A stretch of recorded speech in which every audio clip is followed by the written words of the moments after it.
وبرکاتہ الحمدللہ رب العالمین واشهد ان لا الہ الا اللہ وحدہ لا شریک لہ واشهد ان محمدا عبدہ ورسولہ صلوات اللہ وسلامہ علیہ وعلی آلہ وعلی اصحابہ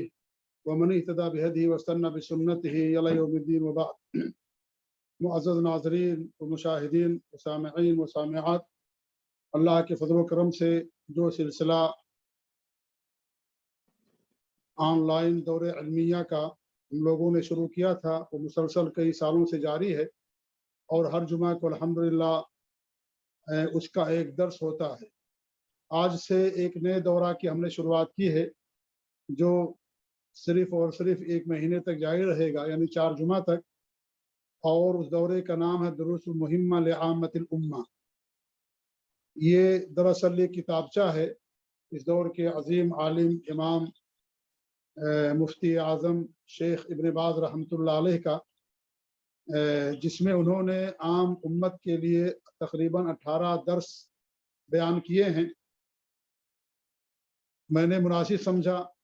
کہ اس کتاب کی بھی شرح آپ لوگوں کے سامنے کی جائے، جس کے لیے ہم نے معروف علمی شخصیت ڈاکٹر شیخ علیم الدین یوسف حفظہ اللہ، جو مدینہ یونیورسٹی کے اندر پی ایچ ڈی کا رسالہ تیار کر رہے ہیں، اور ماشاء اللہ ان کے دروس اور اس طریقے سے ان کی تحریریں آتی رہتی ہیں فیس بک پر، سوشل میڈیا پر، اور علماء اور عوام طلباء سب کے لیے رہنمائی کا ذریعہ بن رہی ہیں، اور الحمدللہ صاف ستھری تعلیمات، منہجی باتیں، عقیدے سے متعلق گفتگو الحمدللہ بڑے ہی صاف ستھرے اور بہترین انداز میں کرتے ہیں، اور وہ ہمارے اور آپ کے لیے نئے نہیں ہیں۔ اس سے پہلے الحمدللہ دعویٰ سینٹر میں تشریف لا چکے ہیں۔ آپ لوگوں کو یاد ہوگا امام دارمی رحمۃ اللہ علیہ کی جو سنن ہے اور اس پر ان کا جو مقدمہ ہے، بڑا ہی وقیع اور علمی اور قیمتی مقدمہ ہے، اس مقدمے کی شرح یا تفسیر شیخ محترم نے کی تھی، اور اس پر باقاعدہ دعویٰ سینٹر میں دورہ علمیہ رکھا گیا تھا۔ اور اسی طریقے سے صحابہ کے تعلق سے جو اہل باطل ہیں یا غیر منہجی لوگ ہیں، یا سلف صالحین کے راستے سے بھٹکے ہوئے جو لوگ ہیں، ان کی بھی تعلق سے باقاعدہ شیخ محترم کا ایک مرتبہ آن لائن دورہ ہوا ہے۔ صحابہ کرام کی عظمت اور ان کا مقام و مرتبہ اور ان کے تعلق سے یہ جو اہل بدعت ہیں یا اس طریقے سے غلط منہج کے لوگ ہیں جو شکوک و شبہات پیش کرتے ہیں، ان تمام شکوک و شبہات کا بڑا ہی علمی مدلل شیخ محترم نے جواب دیا تھا۔ کسی تعارف کے محتاج نہیں ہیں، الحمدللہ شیخ محترم ہم سب لوگ آپ لوگ استفادہ کرتے رہتے ہیں، کیونکہ شیخ ابو زید ضمیر حفظہ اللہ اس وقت ابھی سعودی عرب کے اندر عمرے کے لیے آئے ہوئے ہیں، اور وہ پورے دسمبر کے مہینے میں ان کا درس نہیں ہو پاتا، تو ہم نے مناسب سمجھا کہ اس درس کو روک کر کے شیخ محترم سے بھی استفادہ کیا جائے۔ تو ہم شکر گزار ہیں شیخ محترم کے کہ شیخ نے ہمیں موقع دیا اور ہماری دعوت کو قبول کیا۔ ہم شیخ محترم کے لیے دعا کرتے ہیں کہ اللہ تعالیٰ ان کے علم میں عمل میں برکت عطا فرمائے، اللہ تعالیٰ ان کے علم سے ہم سب کو مستفید فرمائے۔ شیخ محترم حاضر ہو چکے ہیں، اس لیے میں اور کچھ نہ کہتے ہوئے بڑے ادب اور احترام کے ساتھ میں آپ لوگوں سے گزارش کرتا ہوں کہ آپ لوگ شیخ سے گزارش کرتا ہوں کہ شیخ درس کا آغاز فرمائیں اور اپنے علم سے ہم سب کو مستفید فرمائیں۔ آپ لوگوں سے گزارش ہے کہ بڑے سکون کے ساتھ، اطمینان کے ساتھ شیخ کے درس کو سنیں، اور انشاءاللہ ایک قیمتی باتیں ہوں گی۔ اس میں جو 18 درس بیان کیے گئے ہیں، انشاءاللہ شیخ محترم 4 ہفتوں میں انشاءاللہ اسے ختم کریں گے، اور جو اہم باتیں ہیں انشاءاللہ وہ ہمارے سامنے رکھیں گے۔ اللہ تعالیٰ شیخ کی حفاظت فرمائے، اور اللہ تعالیٰ اس سے مبارک سلسلے کو قائم اور دائم رکھے۔ اللہ تعالیٰ ہمیں اپنے دین کا جو سلفی علماء ہیں، اہل حدیث علماء ہیں، ان علماء سے اپنے دین کا علم حاصل کرنے کے اللہ تعالیٰ ہم سب کو توفیق دے۔ یہ علماء بابرکت ہیں اور ہم سب کے لیے نعمت غیر مترقبہ ہیں، سمجھ لیجئے کہ ان کے ذریعے سے اللہ رب العالمین کے دین کی منہج سلف کی حفاظت ہو رہی ہے۔ لہذا ہمیں چاہیے کہ ہم ایسے علماء سے جڑے رہیں اور ان علماء کے ساتھ نہ جڑیں جو علماء ہمارے دین کو بھی خراب کرتے ہیں، منہج کو بھی خراب کرتے ہیں، اور اس طریقے سے سلف صالحین کے راستے سے ہٹا کر کے باطل کے راستے پر لے کر کے آتے ہیں۔ لہذا جو ہمارے وہ علماء جو سلف صالحین کے عقیدے اور منہج پر ہیں انہی سے ہم جڑ کر کے رہیں اور انہی سے علم حاصل کریں. اسی میں ہمارے لیے خیر اور بھلائی ہے. جماعت کے ساتھ اجتماعیت کی زندگی گزاریں, علماء کے ساتھ جڑ کر کے رہیں. ان کے ساتھ جڑ کر کے رہیں گے تو اللہ تعالیٰ اپنے دین کا علم بھی دے گا, ہماری بھی حفاظت ہوگی, علم میں اضافہ ہوگا, اور اس طریقے سے سلف صالحین کے عقیدے اور منہج کو صحیح طریقے سے جاننے کے لیے ہمیں موقع ملے گا. میں بڑے ہی ادب اور احترام کے ساتھ شیخ محترم سے گزارش کرتا ہوں کہ شیخ محترم اپنے درس کا آغاز فرمائیں. جزاکم اللہ خیر جزا. السلام علیکم ورحمۃ اللہ وبرکاتہ. وعلیکم السلام ورحمۃ اللہ وبرکاتہ. جزاکم اللہ خیر وبارک فیکم. الحمد للہ رب العالمین والصلاة والسلام علی رسولہ الامین محمد وعلی آلہ وصحبہ اجمعین. اما بعد. ہر قسم کی حمد و ثنا, تعریف و توصیف اللہ رب العزت جلال کے لیے لائق و زیبا ہے, اور درود و سلام ہو نبی اکرم صلی اللہ علیہ وسلم پر, جنہیں اللہ رب العالمین نے دنیائے انسانیت کی رہنمائی کے لیے مبعوث فرمایا. اور نبی کریم صلی اللہ علیہ وسلم نے اپنی پوری امت کی رہنمائی بہت ہی اچھے اور سلجھے ہوئے انداز میں کی, اور امت کا تعلق اللہ رب العالمین سے جوڑنے کے لیے بہت کوشش کی, تگودو کی, اور ہر وہ راستے جس کے ذریعے سے امت اور امت کے افراد اللہ رب العالمین سے کے قریب ہو سکتے تھے, جڑ سکتے تھے, اللہ کی رضا کو حاصل کر سکتے تھے, شیطان سے بچ سکتے تھے, نبی کریم صلی اللہ علیہ وسلم نے ان تمام چیزوں کے بارے میں, ان تمام امور اور راستے کے بارے میں خبر دے دی, اور دنیا سے اس حال میں رخصت ہوئے کہ اللہ رب العالمین کا دین مکمل ہو چکا تھا, جس کی تکمیل کا اعلان خود اللہ رب العزت نے کیا, الیوم اکملت لکم دینکم, کہ میں نے تمہارے لیے تمہارے دین کو مکمل کر دیا ہے. تو نبی کریم صلی اللہ علیہ وسلم کا دین مکمل ہے, اور اس دین کے اندر ہر انسان کے لیے وہ تمام باتیں موجود ہیں جو اس کی دنیا اور آخرت دونوں کی اصلاح کے لیے کافی اور شافی ہے. اب انسان کے اوپر ہے کہ جس طریقے سے وہ دنیا حاصل کرنے کے لیے کوشش کرتا ہے, ایک ایک لمحے کو لگاتا ہے تاکہ دنیا کے اندر اسے سرخروئی, کامیابی مل سکے, اس کے نفس کو اطمینان حاصل ہو سکے, لوگوں کے درمیان اچھے سے زندگی بسر کر سکے, وہ اسی طریقے سے جنت کو حاصل کرنے کی کوشش کرتا ہے. کیا جنت کے اندر سرخرو ہونے کی کوشش کرتا ہے کہ صحابہ کے درمیان, تابعین کے درمیان, اسی طریقے سے انبیاء اور صدیقین کے درمیان اسے زندگی بسر کرنے کا موقع ملے, جہاں پر اللہ کا دیدار ہو, نبی کریم صلی اللہ علیہ وسلم سے ملاقات ہو. اگر انسان اس قسم کی زندگی گزارنے کی کوشش کرتا ہے تو اس کے لیے ضروری ہے کہ کتاب و سنت کی جو تعلیمات ہیں اس کے اوپر عمل کریں, تاکہ وہ اپنی اس کوشش میں کامیاب ہو اور اللہ رب العالمین کے رضا کو, اس کی جنت کو حاصل کر سکے. اللہ رب العالمین کا سب سے پہلے شکر گزار ہوں, اور پھر ان لوگوں کا شکریہ ادا کرتا ہوں جن لوگوں نے ایک جبیل دعویٰ سینٹر کے اندر سلسلہ چلایا ہے, جو منہجی کتابیں ہیں, عقیدے کی کتابیں ہیں, اور ایسی کتابیں جس کا تعلق عوام سے ہے اور عوام کے لیے فائدہ مند ہے اور نفع بخش ہیں. ایسی کتابوں کو وہ اچھے علماء کے ذریعے سے پڑھوانے کی کوشش کرتے ہیں, اور علماء سے ان لوگوں کا یعنی عوام کا رابطہ بنانے کی کوشش کرتے ہیں تاکہ عوام کو دینی علم آئے, اور اس طریقے سے علم آئے جس طریقے سے صحابہ کرام صلی صالحین علم کو سیکھا کرتے تھے, اور اپنے جاننے والے کو اور اپنے بعد والے لوگوں کو سکھایا کرتے تھے اور علم کو پہنچایا کرتے تھے. خصوصاً شیخ مختار احمد ندوی حفظہ اللہ, شیخ مختار احمد مدنی حفظہ اللہ وتولی, اللہ رب العالمین کا سایہ اپنی اطاعت پر اور امت کے لیے تادیر باقی رکھے, کہ وہ اس چیز کی ہمیشہ کوشش کرتے رہتے ہیں, اللہ ان کی کوششوں کو قبول فرمائے. تو جیسا کہ شیخ نے ذکر کیا کہ ایک مرتبہ مقدمہ سنن دارمی, جو کہ اتباع سنت اور منکرین سنت وغیرہ کے تعلق سے لکھی گئی ہے, منکرین سنت کے رد پر لکھی گئی ہے, اس کی شرح ایک مرتبہ حضوری ہوئی تھی, وہیں پر ہم آئے تھے. پھر انکار سنت کے اوپر ایک دورہ علمیہ ہوا تھا. پھر اس کے بعد صحابہ کرام رضی اللہ عنہم اجمعین کے فضائل اور صحابہ کرام رضی اللہ عنہم اجمعین کے تعلق سے جو بھی اہم معلومات تھی اس کے تعلق سے دورہ ہوا تھا. اور آج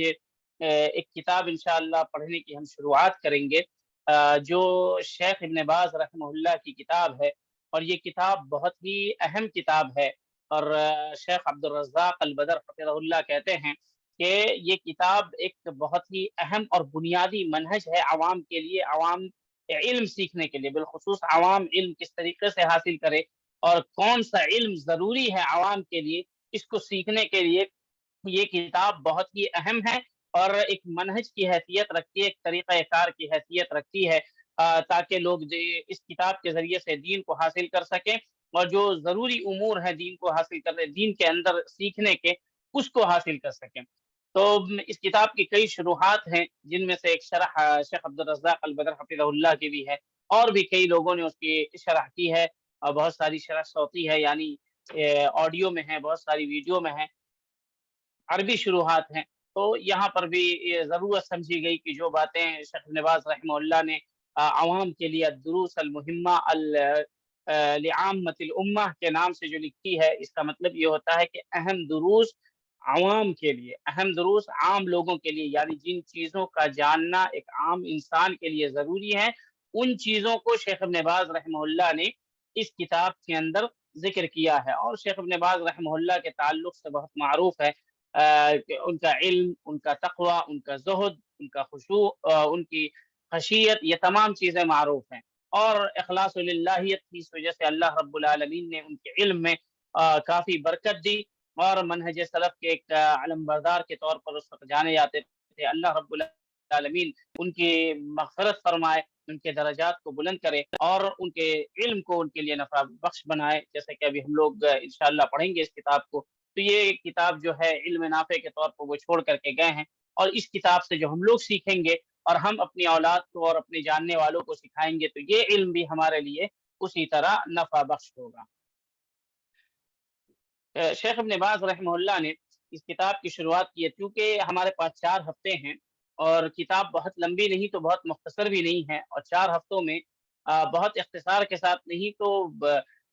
سہل اور آسان انداز میں اور توسط کے ساتھ انشاءاللہ ہم پوری کتاب کو پڑھنے کی کوشش کریں گے، تاکہ ایک علمی خاکہ جو اس کتاب کا ہے وہ ہم آپ کے سامنے رکھ سکیں اور آپ اس کو سیکھنے کی کوشش کر سکیں۔ اللہ رب العالمین ہمارے لیے اور آپ کے لیے اس کتاب کو مفید بنائے اور ہمارے سننے اور بولنے کو قبول فرمائے۔ تو شیخ ابن باز رحمہ اللہ فرماتے ہیں الحمد للہ رب العالمین والعاقبۃ للمتقین وصلی اللہ علی عبدہ ورسولہ نبینا محمد وعلی آلہ وصحبہ اجمعین، کہ تمام تعریف اللہ کے لیے ہے۔ یقیناً ہر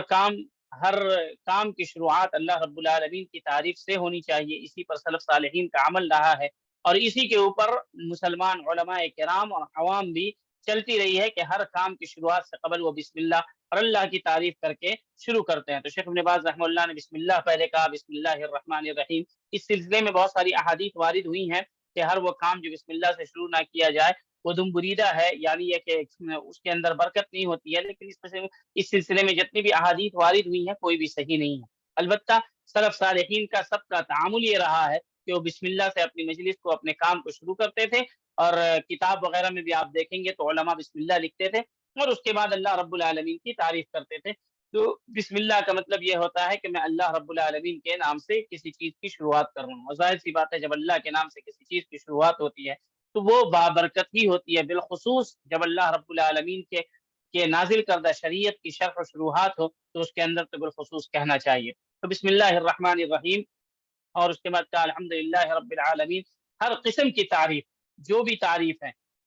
وہ سب کی سب اللہ رب العالمین کے لیے ہے۔ والعاقبۃ للمتقین، اور بہتر انجام جو ہے وہ متقیوں کے لیے ہے۔ بہتر انجام کا مطلب یہ کہ آخرت کی بہتر زندگی جو ہے وہ ان لوگوں کے لیے ہے جو دنیا کے اندر اللہ رب العالمین کا تقوی اختیار کرتے ہیں، اللہ رب العالمین کے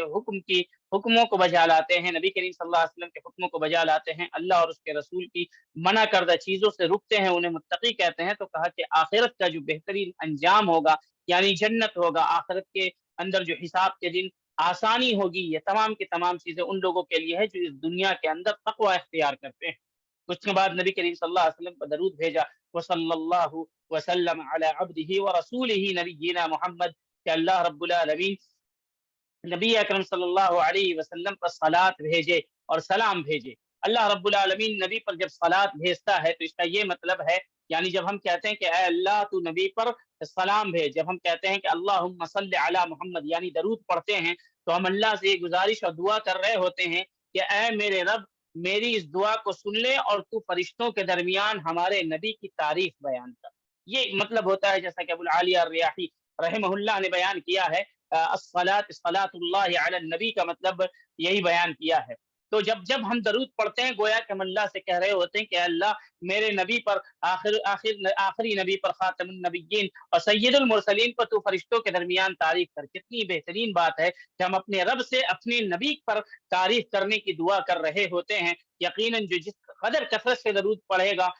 اللہ رب نبی صلی اللہ علیہ وسلم کی اسے قربت حاصل ہوگی۔ اس لیے نبی کریم صلی اللہ علیہ وسلم نے ایک حدیث میں فرمایا اول الناس بی یوم القیامہ اکثرهم صلاۃ علی، کہ جو انسان مجھ پر کثرت سے درود بھیجتا ہے وہ کل قیامت کے دن میرے قریب ہوگا۔ یقیناً نبی صلی اللہ علیہ وسلم کے قربت سے بڑھ کر کے انعام اور کیا ہو سکتا ہے۔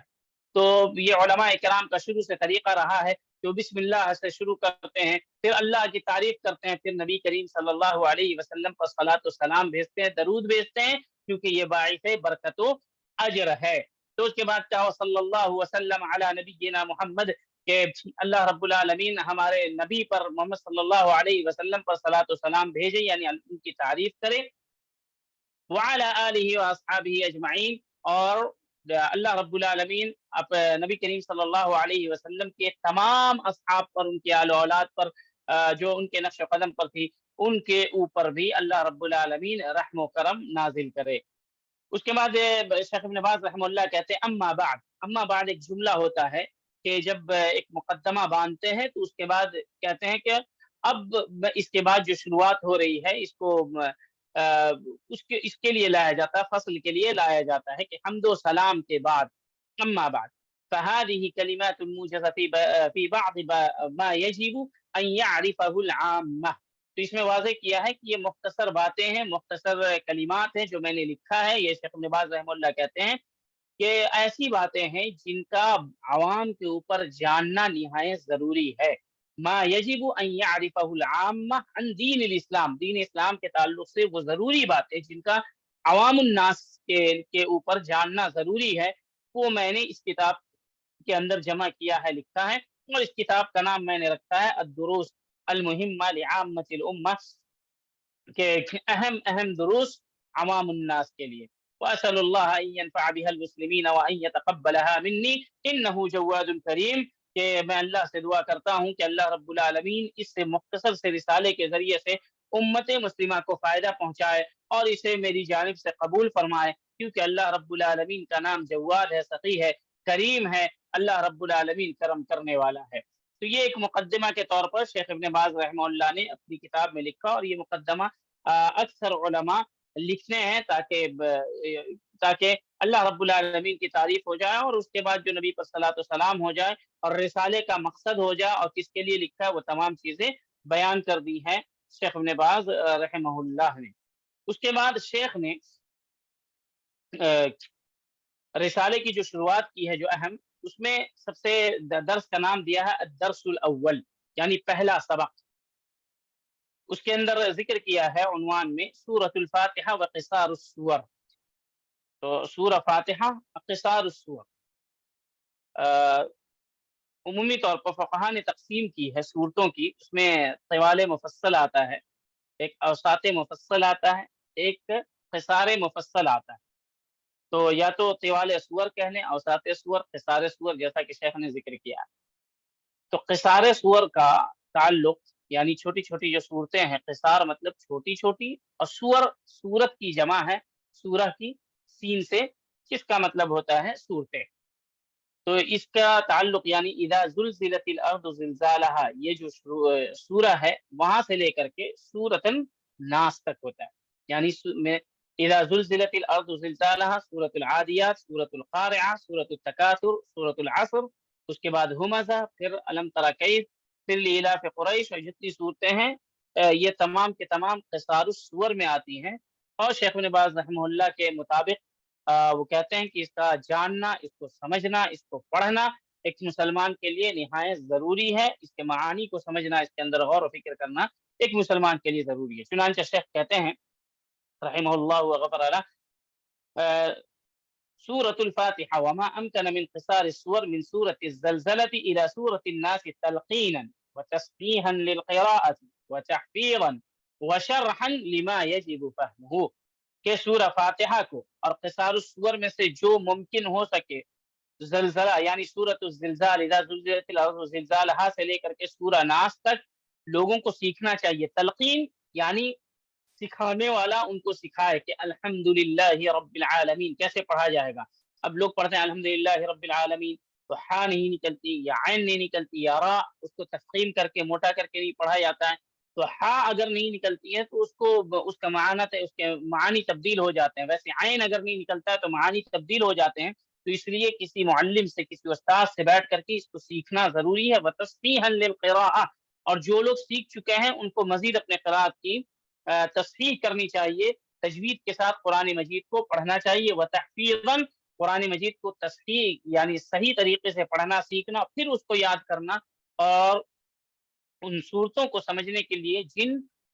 شروحات کی جن تفسیر کی ضرورت ہے یعنی ان صورتوں کی مختصر کوئی تفسیر ایک عالم کے ذریعے سے سمجھ لے اس کے اندر غور و فکر کرے اور اس کے مطابق عمل کرنے کی کوشش کرے. تو قرآن مجید سیکھنے کی سب سے پہلے رغبت دلائی ہے شیخ ابن باز رحمہ اللہ نے. اور اللہ رب العالمین نے بھی جب نازل کیا تھا پہلی وحی نازل کی تو اس میں بھی اللہ رب العالمین نے کہا اقرأ بسم ربک الذی خلق کہ اپنے رب کے نام سے پڑھنے کی شروعات کرو. اقرأ بسم ربک الذی خلق خلق الانسان من علق اور اس کے بعد 5 آیتیں اللہ رب العالمین نے نازل کی. قرآن کریم پڑھنے کی جیسا کہ میں نے کہا شیخ ابن باز رحمہ اللہ نے ترغیب دلائی. قرآن کریم سے انسان کا جس قدر تعلق ہوتا ہے اسی قدر وہ اللہ رب العالمین کے قریب ہوتا ہے اور یہ نہایت بابرکت کتاب ہے. آپ غور کریں کہ جس شہر میں یہ قرآن مجید نازل ہوا وہ شہر ام القرا بستیوں کی ماں بستیوں کے سردار کے نام سے مشہور ہوا. جس نبی پر یہ قرآن مجید نازل ہوا نبی کریم صلی اللہ علیہ وسلم پر انہیں سید المرسلین سید الانبیاء کہا گیا. جس رات میں یہ قرآن مجید نازل ہوا اس رات کی عبادت کو اللہ رب العالمین نے 1000 رات کی عبادت سے 1000 مہینے کی عبادت سے بہتر بنا دیا. انا انزلناہ فی لیلۃ القدر لیلۃ القدر خیر من الف شہر 1000 مہینے کی عبادت سے اس ایک رات کی جس رات میں قرآن مجید نازل ہوا اس ایک رات کی عبادت کو بہتر بنا دیا. اور جس مہینے میں نازل ہوا قرآن مجید اللہ رب العالمین نے جس مہینے میں قرآن مجید نازل ہوا اللہ رب العالمین نے اس مہینے کو تمام مہینوں سے افضل بنا دیا یعنی اس مہینے کی عبادت کو. صحابہ کرام کا تعلق قرآن مجید سے بہت ہی مضبوط تھا. اس تعلق کی وجہ سے اللہ رب العالمین نے دیکھے کہ ان کے پاس کچھ نہیں تھا. دشمنوں سے مقابلہ کرنے کے لیے خاطر خواہ ہتھیار نہیں تھے. رہنے سہنے کی جو زندگی تھی وہ عام سی زندگی تھی. بہت ہی رفاہیت والی زندگی نہیں تھی. مال و دولت نہیں تھے. لیکن قرآن مجید کے سے جب تعلق بڑھا تو بڑی بڑی قوموں کو اللہ رب العالمین نے توفیق دی ان لوگوں کو کہ انہوں نے بڑی بڑی قوموں کو شکست دیا اور جہاں تک ممکن ہو سکا وہاں تک انہوں نے اسلام کا علم بلند کیا. کلمہ لا الہ الا اللہ کلمہ لا الہ الا اللہ محمد الرسول اللہ کی دعوت کی نشر و اشاعت کی اور لوگوں تک اس کی تبلیغ کی. قرآن مجید سے تعلق جڑا رہا. اللہ رب العالمین کی خیرات و برکات نازل ہوتی رہی. آپ مختصر سی بات سوچیں کہ ایک رحل انسان کا صرف آپ یہ دیکھیں کہ اس کے دل کے اندر کسی چیز کی تکریم کیسے ہو جاتی ہے یا تکریم جو ہوتی ہے کسی چیز کی کیسے وہ جگہ لے لیتی ہے. رحل جو ہوتا ہے جس کو جو لکڑی ہوتی ہے جس پر ہم قرآن مجید کو رکھتے ہیں قرآن مجید رکھنے کی وجہ سے لوگ اس رحل کو دل سے مقدس مانتے ہیں. حالانکہ ایسا نہیں ہے لیکن انسان کا دل اس کو مقدس اس لیے مانتا ہے کیونکہ اس کے اوپر قرآن مجید رکھا جاتا ہے. جس کے اندر قرآن مجید لپیٹا جاتا ہے لوگ اس کو بھی اچھا سمجھتے ہیں صرف اس وجہ سے کہ اس کا قرآن مجید سے تعلق ہوتا ہے. تو آپ سوچیں کہ انسان کی نگاہ میں رحل اور اس کپڑے کا مقام اچھا ہو جاتا ہے جو قرآن مجید سے ٹچ ہوتا ہے. تو اگر ہمارا خود تعلق قرآن مجید سے پڑھنے کا سمجھنے کا اس کے مطابق عمل کرنے کا رہے گا تو ہم اللہ رب العالمین کی نگاہ میں کس قدر عظیم ہو جائیں گے اور اللہ رب العالمین کس قدر خیرات و برکات کے دروازے ہمارے لیے کھولے گا.